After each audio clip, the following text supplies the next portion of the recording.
Okay, here we go with a solution to getting your puzzle cube or any other assembly reorientated so that it matches up with your view cube on the right. So you maybe didn't pay attention when you brought the first part in. You don't know how you did it, but you accidentally did all the work to bring your assembly parts in, to create the assembly, create the relationships, yet it was never orientated. And trying to click on a part and move it around manually is not quite working out for you. So here's my suggestion. Okay, unfix the fixed piece of this assembly, insert a new part, and this will be a sacrificial part that we're not going to keep. Fix that new piece. Now we're going to use that piece, okay, that should be fixed and not movable, as kind of an anchor that we're going to get the assembly to mate to. So right now, this whole thing is assembled. So if I grab any of the parts, it kind of all stays together. So we're going to take advantage of that by creating, I'll just do a fasten mate between, how about like this bottom corner of the blue part? And then how about this bottom corner of the yellow part?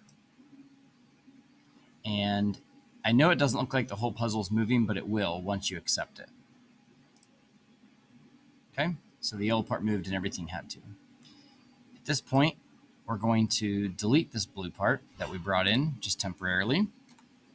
The assembly will stay in the same position, and we could fix it, but I actually want to also bring it to the origin. So reminding you how to do that, I'm going to click on a piece that I want to go to the origin. So I'll just make it the yellow piece in this case. I'm going to grab the base of that triad and bring it to the corner that I want to become the origin. I can get it to right there. Okay, and then I'm going to right click on the base of that triad and I'm going to choose move to origin. I'm going to select in the white, and then I'm going to go ahead and refix my first part.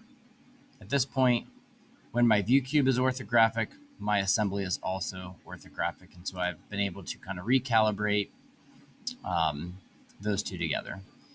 Now, if you wanted to spin it and rotate it as well, and had more concern than I did, I just kind of got it orthographic.